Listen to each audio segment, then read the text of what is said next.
बिस्मिल्लाहिर्रहमानिर्रहीम। अस्सलाम वालेकुम students, welcome back to my YouTube channel Miyan Academy. So आज की इस वीडियो में हम लेक्चर नंबर 4 को स्टार्ट करेंगे, जो कि चैप्टर नंबर 2 का है, जिसका नाम है रवैया सारिफ का तज्जिया। स्टार्ट करने से पहले मैं आपको बताती चलूँ कि अगर आपका कानून मसावी अफादा मुख्तम और कानून तकलील अफादा मुख्तम वाला टॉपिक कवर नहीं हुआ, so you can visit my channel. YouTube पर जाएँ, वहाँ पर मियाँ अकेडमी सर्च करें, फर्स्ट पे आपको चैनल मिल जाएगा, उसकी प्लेलिस्ट में जाएं और कंप्यूटर की उसको इकोनॉमिक्स की प्लेलिस्ट को आप कंप्लीटली वॉच कर सकते हैं। फर्स्ट चैप्टर पेपर पैटर्न और सेकंड चैप्टर के 3 लेक्चर जो हैं वो ऑलरेडी अपलोडेड हैं। स्टार्ट करते हैं अपने लेक्चर नंबर 4 को, जिसमें हमने आज स्टडी करना है सारिफ का तवाज़ुन। स्टार्ट करते हैं। सारिफ के तवाज़ुन से मुराद है कि सारिफ अपने महदूद वसाइल को मुख्तलिफ मुद्दात पर इस तरह से खर्च करे कि उसे ज़्यादा से ज़्यादा अफादा हासिल हो जाए। यह आपने कानून मसावी अफादा मुख्तम में यही लाइनें पढ़ी हैं, बस थोड़ा सा डिफरेंट इन्होंने डिफरेंस बताया हुआ है। कानून मसावी अफादा मुख्तम में बताया था कि सारिफ किस तरह से ज़्यादा अफादा हासिल कर सकता है, उसी तरह ही सारिफ का तवाज़ुन में उन्होंने बताया हुआ है कि सारिफ जहाँ पर ज़्यादा से ज़्यादा जो है वो अफादा हासिल जो है वो कर लेता है, उसको कहते हैं सारिफ का तवाज़ुन। वो किस पॉइंट पे जो है वो सारिफ को तवाज़ुन मिलता है, इक्विलिब्रियम मिलता है, वो इसमें हमने डिस्कस करना है। बिल्कुल सेम वैसा ही है। अगर आपका वो लेक्चर कवर है तो मुझे नहीं ख्याल कि ये आपको टॉपिक मुश्किल लग रहा होगा। ज़्यादा फ़ायदा हासिल है, और ये उसी वक्त मुमकिन है जब सारिफ का नून मसावी फ़ायदा मुख्तम के असूल पर अमल पैरा होता है। जब आपको MCQs में फॉर एग्जाम्पल आ जाता है कि सारिफ का तवाज़ुन सारिफ के इस पॉइंट पे जो है वो तवाज़ुन में होता है, सो वो कानून मसावी फ़ायदा मुख्तम के असूल पर जब अमल पैरा होता है तो उस वक्त जो है वो तवाज़ुन में होता है। कानून तकलील फ़ायदा मुख्तम नहीं है, कानून मसावी फ़ायदा मुख्तम है। मसावी का मतलब है इक्वल, बराबर, ठीक है। इस आगे देखते हैं। इस असूल के मुताबिक एक समझदार सारिफ ना सिर्फ अशिया से हासिल होने वाले मुख्तदम मफादा को मद्देनज़र रखता है, बल्कि अशिया पर इस्तेमाल होने वाली ज़र की इकाइयों का भी शय के जो है अफादा से वो मुआजना करता है। यानी वो रुपये पैसे को जितना खर्च कर रहा है उसके मुकाबले में वो शय के अफादा को भी देखता है कि वो कितना हासिल हो रहा है। यानी सारिफ एक तरफ शय की कीमत और दूसरी तरफ शय के मुख्तदम मफादा का ख्याल रखता है, ठीक है। अब यहाँ पे देखें डेफिनेशन। जब सारिफ इस मकसद में कामयाब हो जाता है कि उसके जो रुपये पैसे उसने खर्च किए हैं और फ़ायदा मुख्तम जो इसे अशिया से हासिल हो रहा है वो बराबर है, बाहमी तनासुब है उनमें। सो जब वो इस मकसद में कामयाब हो जाता है तो उस सूरत हाल को क्या कहते हैं हम? सारिफ का तवाज़ुन, यानी कंज्यूमर्स इक्विलिब्रियम। क्योंकि गोया सारिफ उस वक्त तवाज़नी हालत में होता है जब वो अपनी आमदनी को इस तरह से खर्च करता है कि उसको तमाम अशिया से बराबर मुख्तदम फ़ायदा हासिल हो। और अगर अशिया का फ़ायदा मुख्तदम यानी मुख्तदम अफादा जो है वो बराबर ना हो तो वो अशिया के पर खर्च करने वाले रुपये पैसे को, उनके रवैये को, उनके तरीके को जो है वो तब्दीली लाकर उनमें उसको मकसद को पूरा करता है। यानी तवाज़ुन सारिफ जो है वो अपने तवाज़ुन को बरकरार रखने के लिए अपने अखराजात के रवैये को तब्दील कर लेता है।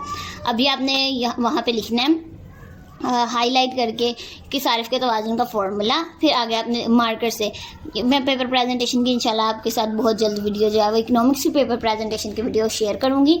ये देखें, एक्स शय का फ़ायदा मुख्तम और एक्स शय की कीमत इस तरह से जितनी जो है वो अशिया होंगी उनके फ़ायदा को जो है उनकी कीमत पे जो है वो डिवाइड कर देगा। जैसे ये देखें वाई शय का मुख्तम फ़ायदा और वाई शय की कीमत, इसी तरह आगे सोहन। अब यहाँ पे उन्होंने मसावत दी हुई है। ये देखें सारिफ की आमदनी वाला है, ये गोश वाला, ये बिल्कुल सेम। अगर आपका लेक्चर नंबर 3 जो है वो कवर्ड है, सो मुझे नहीं लगता कि आपको मुश्किल लग रहा होगा। क्या है इसमें बताया हुआ है कि सबसे पहले उन्होंने सारिफ की आमदनी जो 8 रुपये लिया, यानी सारिफ के पास अब 8 रुपये हैं। और एक्स शय जैसे ही वो ये देखें पिछले वो जैसे ये देखें यहाँ पे एक्स शय की कीमत क्या है? 2 रुपये है, और वाई शय की कीमत जो है वो 1 रुपया है। उसने जो है सारिफ ने कीमत को भी मद्देनज़र रखना है और इनसे हासिल होने वाले अफादा को भी मद्देनज़र रखना है, ठीक है।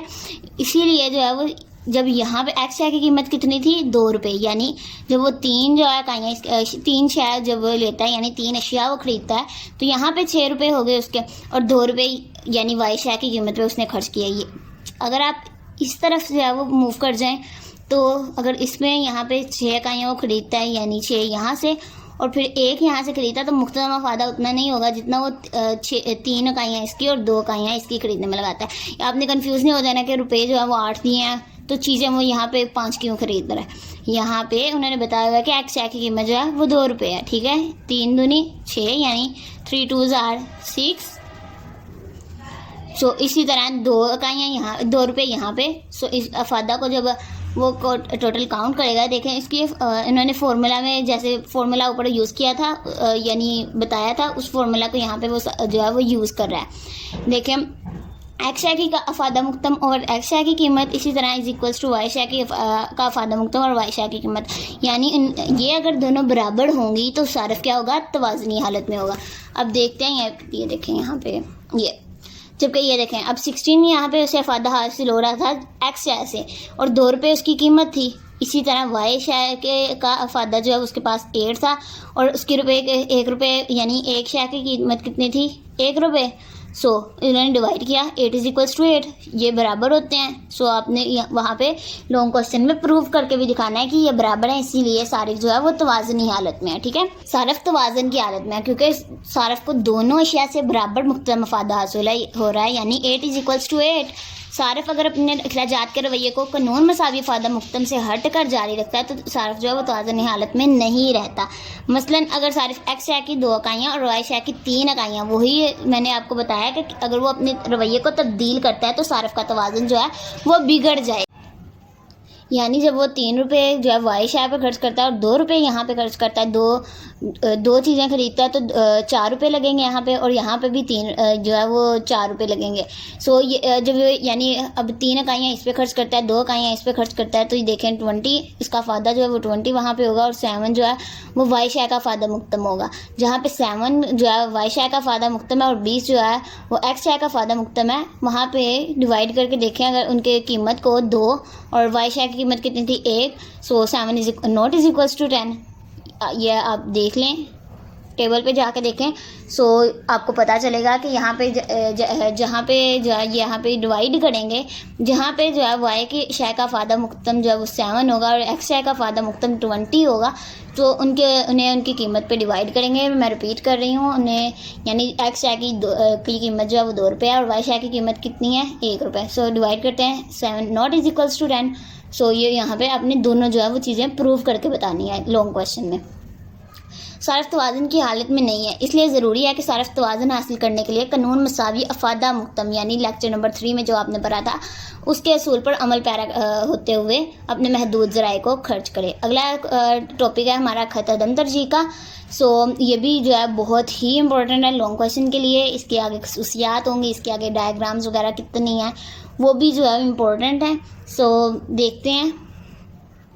मैं ये सोच रही हूँ कि खत अदम तरजीह आपके साथ इसी लेक्चर में जो है वो डिस्कस कर दूँ। आगे मुख्तम शरह इस्तब्दाल और उसके आगे यानी खत अदम तरजीह की खसूसियात जो होंगी वो मैं आपके साथ अगले लेक्चर में शेयर कर दूँगी, क्योंकि उसकी डायग्राम्स हैं वो आपको कम्प्लीटली जो है वो समझने की ज़रूरत है अभी।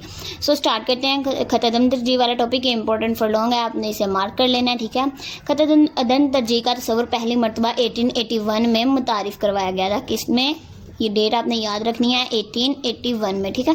जिसको मरहलावार तब्दीलियों के बाद यानी उसमें जब ये 1881 में उन्होंने करवा दिया था मुतारिफ़, जब डिस्कवर हो गया था उसमें मरहलावार यानी आहिस्ता आहिस्ता तब्दीलियों के बाद 1930 में यानी 1930 में प्रोफेसर हिग्स ने, ठीक है, ये आपने नाम याद रखना है, प्रोफेसर हिग्स ने खत अदम तरजीह को जो है मुतारिफ़ कराया था।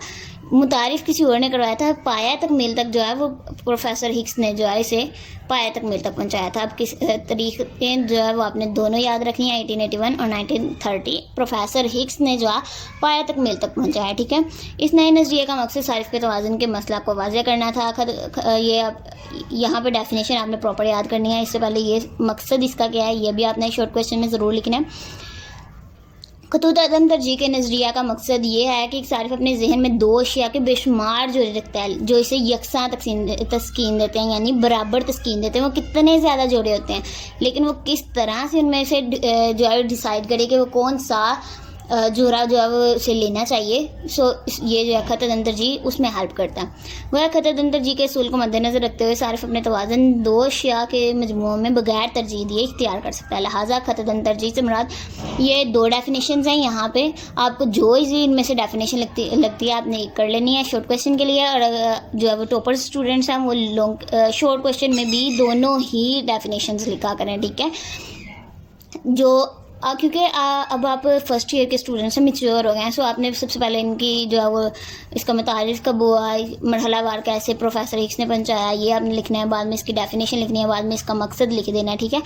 जितना आप यानी अगर आपकी राइटिंग स्पीड तेज़ है सो आप जो है वो तकरीबन 1 से 1.5 पेज का भी शॉर्ट क्वेश्चन लिख सकते हैं, लेकिन यह है कि बिल्कुल ठीक हो, ठीक है। अब देखते हैं खत अदम तरजीह से मुराद एक ऐसा खत है जो दो अशिया के उन जोरों को जाहिर करता है जो सारिफ को यकसां तस्कीन देते हैं, यानी बराबर तस्कीन देते हैं। उनमें कोई भी इस तरह से नहीं होता कि ये जोरा कम दे रहा है तस्कीन और ये वाला ज़्यादा है, बराबर देते हैं, यकसां देते हैं, ठीक है। दो अशिया के वो जोड़े जिनके दरमियान एक सारिफ गैर जानिबदार फर्स्ट चैप्टर में भी बहुत ही वर्ड यूज़ हुआ था। सो अगर आप मेरे जो है वो पहले से फर्स्ट लेक्चर को देख चुके हैं सो मुझे नहीं लगता कि आपको बताने की ज़रूरत है। गैर जानिबदार का मतलब मैं आपको लेक्चर के एंड पे बताऊंगी। जिन बच्चों को आता है, जिन बच्चों ने फर्स्ट लेक्चर लिया है वो वीडियो को पॉज करें, पहले मुझे कमेंट्स में जवाब दें कि गैर जानिबदार का मतलब मैंने आपको क्या बताया था, ठीक है। ये मैं लेक्चर के वैसे लास्ट पे ज़रूर आपको गैर जानिबदार का मतलब बताऊंगी। एक सारिफ गैर जानिबदार रहता है और खत अदम तरजीह पर वाक़या दोनों अशिया के तमाम जोड़े सारिफ को यकसां तस्कीन देते हैं, ठीक है। आगे देखते हैं। अब देखते हैं यहाँ पे जोड़े बताए हुए हैं। इससे पहले मैं आपको बताती चलूँ कि ये लेक्चर अगर आप गौर करें तो बहुत ही यानी तकरीबन 4-5 दिन के बाद ही आ रहा है, 4-5 दिन आई थिंक सो वीक हो गया पूरा। सो मैं इसीलिए जो है लेक्चर आगे नहीं बना रही क्योंकि मुझे आगे से कोई अच्छा रिस्पॉन्स नहीं आ रहा, कोई स्टूडेंट्स के कमेंट्स नहीं आ रहे, ना ही सब्सक्राइबर इंक्रीज़ हो रहे हैं। 80% इस तरह के स्टूडेंट्स हैं जो सब्सक्राइब ही नहीं करते चैनल को, और व्यूज़ ही जो है व्यूज़ आते भी हैं लेकिन आगे से स्टूडेंट्स का कोई रिस्पॉन्स नहीं होता कि अगला लेक्चर बना दें या कोई ऐसा क्वेश्चन या क्यूरी, कोई आंसर, कोई अप्रिसिएशन बंदा कर देता, लेकिन कोई भी मुझे नहीं आ रहा। इसीलिए मैं कह रही हूँ ये चैप्टर कंप्लीट करती हूँ। सो एक्सरसाइज करवा के मैं जो है मुझे लगता है कि अगर इस पे इन लेक्चर्स पे रिस्पॉन्स ना आया तो मैं आगे लेक्चर्स ही नहीं इस बुक के बनाऊँगी। देखते हैं अशिया के जोड़े। अब अगर अच्छे रिस्पॉन्स आए तो ये मैं जो है लेक्चर सीरीज़ जो है वो कंटिन्यू रखूँगी, अदरवाइज़ बिल्कुल भी नहीं मैं करने वाली इसे। अब अशिया के जोड़े बताए हुए हैं ABCDE, यानी उन्होंने 5 जोड़े बताए हुए हैं। इसमें जो है हर एक जोड़ा इस तरह से है कि अगर इसकी इकाइयाँ जो है वो कम होती हैं तो इसकी इकाइयाँ ज़्यादा होना शुरू हो जाती हैं, यानी इनका जो हर एक जोड़ा है वो सारिफ को यकसां तस्कीन देता है, बराबर तस्कीन देता है, ठीक है। अब यहाँ पे फर्स्ट इकाई जब यानी 1 सेब हो तो केले की 15 इकाइयाँ मिलती हैं, ठीक है। लेकिन अगर सारिफ 2 सेब खरीद लेता है तो केलों की तादाद कम हो जाती है, यानी 11 हो जाती है। अगर इन वैल्यूज़ को अगर आप चेंज करना चाहें तो आप चेंज कर सकते हैं, लेकिन फिर अगली वैल्यूज़ भी आपको उसी तरह से चेंज करनी पड़ेंगी, ओके। सो इसलिए मैं यही रिकमेंड करूँगी कि आप यही वाली वैल्यूज़ को जो है वो समझें और ज़्यादा से ज़्यादा अगर आप प्रैक्टिस करेंगे तो आपको ज़्यादा से ज़्यादा जो है वो जो है याद हो जाएगा। अच्छा, आगे 3 इकाइयाँ यानी 3 सेब सारिफ खरीद लेता है तो यहाँ पे केलों की तादाद कम हो जाएगी, 8 हो जाएगी। अगर आप फ़र्क देखें, चेक करें तो 15 to 11 4 का फ़र्क है यहाँ पे, फिर 11 to 8 3 का फ़र्क है, फिर 2 का फ़र्क है। यहाँ पे इन दोनों में फ़र्क जो है वो 6 से 5 यानी 1 का फ़र्क है, ठीक है। सो यहाँ पे अगर इकाइयाँ बढ़ रही हैं तो यहाँ पे कम हो रही हैं। आगे मुख्तम शरह इस्तब्दाल, यानी यहाँ पे देखें, अगर डायग्राम देखें, अगर ये देखें इन वैल्यूज़ को पुट किया, यहाँ पे किलो की इकाइयाँ, यहाँ पे सेब की इकाइयाँ, ठीक है। मनफी झुकाव है इसका, यानी जो पॉइंट्स हैं वो कम होते जा रहे हैं, इकाइयाँ इनकी कम होती जा रही हैं। सेब ज़्यादा होंगे यानी सेब इस तरफ यानी ज़्यादा की तरफ मूव करेंगे, और अकेले जो है वो नीचे की तरफ यानी कम जो है वो कम होते जा रहे हैं, इसलिए वो नीचे को मूव करेंगे। सो ये क्या है, एक मनफी झुकाव है। जब ऊपर को जाए तो इसे क्या कहते हैं, पॉजिटिव झुकाव यानी मस्बत झुकाव, और अगर वो वही जो है वो लाइन नीचे को आती है तो इसे क्या कहेंगे हम, मनफी झुकाव, ठीक है। ये आपने याद रखें। यहाँ पे देखें तो इनमें क्या डिफरेंस आ रहा है, या ये देखें ये इनमें क्या डिफरेंस आ रहा है, 4 का फ़र्क आ रहा है, 4, और यहाँ पे कितना डिफरेंस आ रहा है, 1 4:1 यानी 4:1 3:1, ये इनका डिफरेंस एक है 3 है, और यहाँ पे 1 का डिफरेंस है 3:1। इसी तरह से इन्होंने मुख्तम शरह इस्तब्दाल भी निकाल लिया। आगे इन वैल्यूज़ को पुट किया यहाँ पे और इसको जो है वो IC का नाम दे दिया, यानी इस झुकाव को, ठीक है। आगे सारी एक्सप्लेनेशन है। अगर अगर आपने मेरे पिछले लेक्चर जो है वो देखे हों, फर्स्ट चैप्टर जो कि अपलोड ही है और सेकंड के भी ऑलमोस्ट कंप्लीट होने वाला है। सो अगर आपने देखा हो तो मैंने आपको हर दफ़ा ही यही कहा है कि आपने एक्सप्लेनेशन बिल्कुल भी याद नहीं करनी। अपनी वर्डिंग में जितना ज़्यादा आप अपनी वर्डिंग में इस जो है वो एक्सप्लेनेशन को लिखेंगे उतने ही आपको जो है ना वो ज़्यादा समझ आएगी, ठीक है। सो आपने समझना है अच्छे तरीके से इसे, यानी वही वैल्यूज़ जो हम उन्होंने पुट की हैं अपनी जब वर्डिंग में आप लिखेंगे तो आपको ज़्यादा ईजी रहेगा एज़ कम्पेयर टू ये याद पैराग्राफ करने के बजाय, ओके। अब आगे मुख्तम शरह इस्तिबदाल क्या होता है। अब ऊपर मैंने आपको बताया कि एक शय को दूसरी शय से बदलने को, अब यानी एक चीज़ को अब जब आप दूसरी चीज़ से बदलेंगे तो उसे क्या कहेंगे, मुख्तम शरह इस्तिबदाल। इस्तिबदाल मतलब सब्सटीट्यूशन, उसका उल्ट, उसका मुखालिफ, यानी उसकी जो है वो दूसरा एक ज़रिया दूसरी शय के साथ तब्दील करना, ठीक है। दो शय के दरमियान तबादले की शरह को ये देखें, दो शय के दरमियान तबादले की शरह को यानी ट्रांसफ़र को जो है उसकी शरह को मुख्तम शरह इस्तिबदाल कहते हैं, ठीक है। यानी एक्स शय की किसी एक मज़ीद इकाई को हासिल करने के लिए वाई की इकाइयाँ जितनी छोड़नी पड़ती हैं उसे क्या कहते हैं हम, मुख्तम शरह इस्तिबदाल, ओके। मार्क करें इसे as important for short, okay. अब आगे देखें तो यहाँ पे जी, तो यहाँ पे देखें खदर तरजीह से क्या मुराद है और इसकी खसूसियात, ये लॉन्ग क्वेश्चन के लिए भी आ जाएगा, सो इसे आपने मार्क कर लेना। अब डेफिनेशन मैंने आपको जो है पीछे समझा दी है खदर तरजीह की। अब यहाँ पे देखें तो इसकी खसूसियात हैं, तो यहाँ पे मनफी झुकाव मैंने आपको खदर तरजीह वाले उसमें टॉपिक में भी समझाया। जो चीज़ नीचे को करेगी यानी एक्स शय बढ़ेगी वाई शय कम हो रही है, तो ये क्या है, एक मनफी झुकाव है। यहाँ पे आईसी जो है वो इंडिफरेंस कर्व को, ये देखें इंडिफरेंस कर्व को शो कर रहा है आईसी, ओके। ये नीचे को हो रहा है यानी नीचे को मूव कर रहा है, तो ये क्या है, एक मनफी झुकाव है, ठीक है। यहाँ पे ये देखें मेन पॉइंट क्या है, खतूत अदम तरजीह का मनफी झुकाव। इसको आप रीडिंग करें, इसको पढ़ें, वही एक्सप्लेनेशन खदर अदम तरजीह वाले यहाँ पे बताइए कि इसका मनफी झुकाव है, एक्स का जितनी शायद छोड़नी पड़ती है उसे वाई की हासिल करनी पड़ती है, तो इस तरह से ये आप रीडिंग कर लें। गैर जानिबदार का मतलब मैं आपको जो है वो ये देखें यहाँ पे भी गैर जानिबदार का वर्ड यूज़ हो रहा है। इसका मतलब होता है किसी की तरफदारी ना करना। जानिबदार कहते हैं ना, यानी जानिब, किसी की जानिब यानी किसी की तरफदारी करना। गैर जानिबदार मतलब किसी की तरफदारी ना करना, ठीक है। अब अमूदी शक्ल, लॉन्ग क्वेश्चन में अगर आए तो आपने ये अमूदी शक्ल वाला नहीं इसमें लिखना, आपने इसको जो है इस डायग्राम को दिखना है यानी बनाना है, फिर मैं आगे आपको बताती हूँ कौन सी बनानी है, आपने वो बनानी है, ठीक है। अमूदी शक्ल, ये क्या है, एक अमूद, और ये अमूदी होती है लाइन और ये होती है उफ़की, ठीक है। उफ़की लाइन ये होती है यानी जो अलिफ की तरह होती है वो क्या होती है, अमूदी, और जो इस तरह से होती है यानी लाइन एक होती है प्लेन होती है उसे क्या कहते हैं, अमूदी शक्ल, ठीक है। उफ़की शक्ल, सॉरी, अब ये क्या है, अमूदी शक्ल है, ठीक है। ये जो लाइन आईसी यानी इंडिफरेंस कर्व जो शो कर रहे हैं उसे क्या कहते हैं, अब यहाँ पे क्या कह रहे हैं, अमूदी शक्ल, यानी उसकी शक्ल बनाई हुई है कि एक्स शय की इकाइयाँ उतनी ही रहें, वाई की आहिस्ता आहिस्ता कम हो रही है। सो खदर अदम तरजीह का तो इस पर जो है वो लागू नहीं ना होता, अगर एक शय को उसी तरह रहने दे, वाई की चीज़ें कम हो रही हैं, इस तरह तो नहीं था। यानी उन्होंने ऊपर बताया हुआ था कि एक शय की चीज़ एक शय जो है ज़्यादा हो रही है तो दूसरी कम हो रही है। ये देखें, ये बी पॉइंट पे आया तो उधर से ये भी लाइन भी तो नीचे आई है ना, ठीक है, यानी वाई शय की चीज़ें भी तो कम हुई है ना। लेकिन यहाँ पे देखें तो इन्होंने एक्स शय को वैसे का वैसे रहने दिया और वाई की शय को तादाद कम या ज़्यादा कर रहे हैं। सो यहाँ पे खदर अदम तरजीह लागू नहीं हो रहा। आगे देखें तो उफ़की शक्ल, ठीक है। उफ़की शक्ल में क्या कर रहे हैं, ये जो लाइन होती है ये अमूदी होती है और ये क्या होती है, उफ़की, ठीक है। ये भी आपने जब इसको याद करना है कि याद रखें कि ये अमूदी होती है, ये उफ़की होती है और ये अमूदी होती है, ठीक है। अब यहाँ पे भी अगर वाई शय की एक चीज़, वाई शय को ऐसे ही रहने दें, कॉन्स्टेंट रहने दें, तो एक्स जो कम या ज़्यादा तो नहीं ना होगा, सारिफ इस तरह से सारिफ, तो यहाँ पे जो है वो होगा, उसको तस्कीन मिलेगी क्योंकि यहाँ पे सबसे ज़्यादा चीज़ें मिल रही हैं उसे। तो इस तरह इस पर भी लागू नहीं होता, ये भी आपने लॉन्ग क्वेश्चन में डायग्राम नहीं बनानी।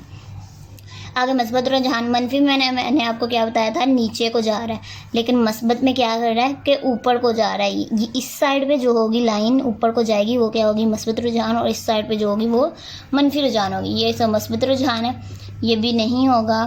अब ये आपने ज़रूर लॉन्ग क्वेश्चन में बनानी है डायग्राम, ठीक है। ये इसको भी आप मार्क कर लें। एक आपने मनफी वाली बनानी है और एक आपने क्या बनानी है, मुहद्दब वाली बनानी है। ऑपोजिट ऑफ कनकेव यानी यहाँ पे देखें, इसको आपने साथ साथ एक्सप्लेनेशन को पढ़ लेना है एक दफ़ा, ठीक है। और यहाँ पे उन्होंने वही डायग्राम जो खतदम तरजीह में थी, बिल्कुल सेम ही डायग्राम इन्होंने यहाँ पे बना के बताई हुई है।